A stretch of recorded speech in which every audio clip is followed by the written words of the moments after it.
స్థానిక ఎన్నికలపై Congress focus, graduate MLC ఎన్నికపై కూడా మనం చూసుకునిండే ఎమ్మెల్యే ఎలక్షన్స్ అయిపోయినాయి, ఎంపీ ఎలక్షన్స్ అయిపోయినాయి.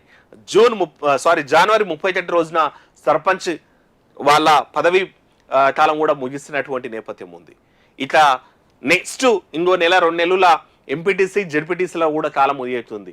ఇంకా ప్రభుత్వం మీద ఉన్నటువంటిది పెద్ద బృహత్తర బాధ్యత ఏంటి అంటే స్థానిక సంస్థల ఎన్నికల మీద కూడా. ఇక ఈ ఎమ్మెల్సీ ఎన్నికలు కూడా జరుగుతున్నటువంటి నేపథ్యం ఉంది. ఇంతకుముందే చెప్పినట్టు అది వచ్చే నెల 6 తారీఖున కోడ్ ఎంపీ ఎన్నికల కోడ్ మూస్తుంది. ఆ వెంటనే 3 నెలల పాటు స్థానికల ఎన్నికల కోలాహలం అని ఉంటది అన్నటువంటిది కూడా జరుగుతోంది. ఇక బీసీ స్థానిక సంస్థల ఇది కూడా నడుస్తుంది. ఇక ఇది ఎంపీ ఎన్నికలకు కూడా ముఖ్యంగానే సర్పంచ్, ఎంపీటీసీ, జెడ్పీటీసీ ఎన్నికల ప్రక్రియ మొదలు కానుంది. వీటిలో క్లీన్ స్వీప్ చేయాలని కాంగ్రెస్ ప్రయత్నిస్తోంది. అందుకు తగ్గట్టుగా పల్లెల్లో పార్టీ తరఫున ప్రోగ్రామ్స్ కూడా నిర్వహించమని ఆల్రెడీ మెసేజ్ ఇస్తుందంట. దీని మీద కూడా త్వరలోనే క్యాబినెట్ అయితేనేమి లేదంటే వాళ్ళ ఎమ్మెల్యేలందరూ కూడా సమీక్షా సమావేశాలు జరిగి ఆ తర్వాత స్థానిక సంస్థలకు అయితే వెళ్ళేటట్టు ఉన్నాడు. ఇక గ్రాడ్యుయేట్ ఎమ్మెల్సీ ఎన్నికలు పూర్తవగానే సర్పంచ్, ఎంపీటీసీ, జెడ్పీటీసీ ఎన్నికలకు వెళ్లేందుకు రాష్ట్ర ప్రభుత్వం సిద్ధమవుతోంది. ఇప్పటికే సర్పంచుల పదవికాలం పూర్తయింది. మరో 2 నెలల్లో ఎంపీటీసీ, జెడ్పీటీసీల పదవికాలం ముగియనుంది. ఆ తర్వాత మున్సిపల్ మేయర్, చైర్పర్సన్, కౌన్సిలర్, కార్పొరేటర్ల పదవికాలం కూడా పూర్తవుతుంది. రాబోయే 3 నెలల్లోనే లోకల్ బాడీలకు వరుస ఎన్నికలు నిర్వహిస్తే మిగిలిన 4.5 ఏళ్లు పూర్తి స్థాయిలో పాలన దృష్టి పెట్టొచ్చని కూడా సీఎం రేవంత్ భావిస్తున్నటువంటి నేపథ్యం ఉందట. ఎందుకంటే ఇమీడియట్ గా స్థానిక సర్పంచులను, తర్వాత ఎంపీటీసీలను, జెడ్పీటీసీల ఎలక్షన్స్ జరిపించి ఆ తర్వాత మున్సిపల్ ఎలక్షన్స్, కార్పొరేషన్ల ఎలక్షన్స్ జరిపించేస్తే ఈ సంవత్సరం మొత్తం ఎలక్షన్స్ పోయినా మిగిలిన 4 ఏళ్ళు అనేటువంటిది కాంగ్రెస్ ప్రభుత్వం పాలన పరంగా ఎట్లాంటి ఆటంకం లేకుండా, ఎట్లాంటి ఎలక్షన్ కోడ్ లేకుండా చేయొచ్చని రేవంత్ అయితే భావిస్తున్నారంట. దాని దిశగా అయితే ప్రయత్నం చేస్తున్నారంట. ఇంకోటి రేవంత్ రెడ్డి ఎలక్షన్స్ ముందర కూడా చెప్పిండే అందరూ పార్టీ కార్యకర్తలకు, శ్రేణులకు కూడా ఓ మెసేజ్ ఇచ్చిండే, ఎంపీ ఎలక్షన్స్ లో కష్టపడి పని చేయండి, ఈ కష్టపడ్డోళ్ళకి స్థానిక సంస్థల ఎన్నికల్లో గుర్తింపిస్తాం.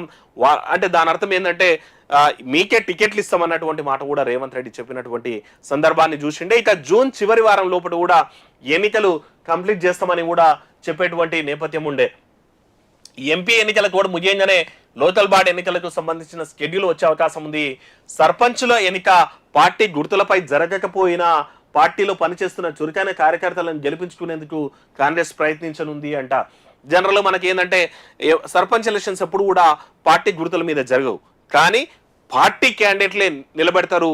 సో ఆ క్యాండిడేట్లనే గెలిపించాల్సినటువంటి బాధ్యత ఉంటుంది పార్టీ మీద. కాబట్టి గుర్తుల మీద నిలబడకపోయినా కాంగ్రెస్ పార్టీ కోసం పనిచేసిన కార్యకర్తల కోసం, డెడికేటెడ్గా పనిచేసిన కార్యకర్తల కోసం, ఎంపీ ఎన్నికల్లో, ఎమ్మెల్యే ఎన్నికల్లో కీలకంగా పనిచేసిన కార్యకర్తల కోసం టికెట్లు ఇచ్చి వాళ్ళని గెలిపించుకోవాలన్నటువంటిది రేవంత్ సర్కార్. ఇంకోటి ఏంటంటే గతంలో దాదాపు 7,000 పైన ఉన్నటువంటి గ్రామ పంచాయతీలు బీఆర్ఎస్ చేతులు ఉండే, కేవలం 2,000, 2,500 సీట్లకే కాంగ్రెస్ పరిమితమయ్యండే. ఇప్పుడు అధికారంలో ఏ పార్టీ ఉంటే లోకల్ బాడీలో ఆ పార్టీకి ప్రాధాన్యత ఉంటుంది, ఆ పార్టీకి ఎక్కువ సీట్లు వస్తాయి. కాబట్టి ఈసారి క్లీన్ స్వీప్ చేసేసి గతంలో బీఆర్ఎస్ కున్న సీట్ల కంటే కూడా, అధికారంలో వాళ్ళున్నప్పుడు వాళ్ళకున్న సీట్ల కంటే కూడా ఎక్కువ సీట్లు కొట్టి ఈసారి తమ సత్తా చాటాలని, గ్రామ పంచాయతీలో నిలబెట్టుకోవాలన్నటువంటిది కూడా రేవంత్ ఆలోచిస్తున్నారు. ఇక ఎంపీటీసీ, జెడ్పీటీసీలు ఏమో పార్టీ గుర్తుల మీదనే జరుగుతాయి. ఆ బీ ఫామ్లు కూడా ఇస్తారు. పార్టీలో మండల స్థాయిలో, గ్రామ స్థాయిలో ఉన్నటువంటి క్రియాశీలకంగా చురుకుగా పనిచేసిన కార్యకర్తలను గుర్తించి వాళ్ళకి టికెట్లు ఇవ్వడానికి కూడా కాంగ్రెస్ పార్టీ ఏదైతే గ్రౌండ్ మ్యాప్ అయితే రూట్ చేస్తుందట. ఇక రాష్ట్ర ప్రభుత్వం అమలు చేస్తున్న గ్యారంటీలపై ఇప్పటి నుంచే పల్లెల్లో విస్తృత ప్రచారం చేయాలని కాంగ్రెస్ పార్టీ యోచిస్తుంది. పల్లెల్లో పార్టీ పరమైన ప్రోగ్రాంలను స్పీడప్ చేయాలని కూడా పిసిసి సూచిస్తుందట. ఎందుకంటే కాంగ్రెస్ పార్టీకి అధికారంలోకి వచ్చిన తర్వాత 6 గ్యారంటీలు కరెక్ట్గా అమలు చేస్తే ఎంత ఫేర్ వస్తుందో, ఒకవేళ కరెక్ట్గా అమలు చేయకపోతే అంతే నెగిటివ్ పేరు కూడా వచ్చేటువంటి అవకాశం ఉంటుంది. కాబట్టి కాంగ్రెస్ పార్టీ అమలు చేస్తున్నటువంటి గ్యారంటీలను ఇప్పటి వరకైతే ఫ్రీ బస్ అనేది, మహిళల ఫ్రీ బస్ అనేది అయితే అంతటా అమలు అవుతోంది. దీని మీద అయితే కొన్ని ఏరియాలో అయితే 80% అయితే మంచి ఫీడ్బ్యాకే ఉంది. కొన్ని ఏరియాల్లో మిగిలిన స్కీమ్స్ ఇవ్వకపోవడం వల్ల ఈ ఫ్రీ బస్ ఎవరు అడిగింది అనేటువంటి విమర్శ కూడా వస్తుంది. కాబట్టి ఇవన్నీ కూడా అమలు చేస్తే జనాల్లో రేపు లోకల్ బాడీలు అయినా సరే, మున్సిపల్ అయినా సరే, కార్పొరేషన్ అయినా సరే, ఎంపీటీసీ అయినా సరే, జెడ్పీటీసీ అయినా సరే, కాంగ్రెస్ పార్టీకి ప్రజలు పట్టం కట్టే అవకాశం ఉంటుంది. కాబట్టి వీటన్నిటిని కూడా చేయాలన్నటువంటిది అయితే డిమాండ్ వినిపిస్తోంది లోకల్లో. ఈవెన్ స్థానికంగా ఉండేటువంటి ఆ పార్టీ కార్యకర్తలు కూడా ఇవన్నీ అమలు చేస్తే మాకు ఈజీ అవుతుంది అన్నట్టు కూడా చూస్తున్నారు.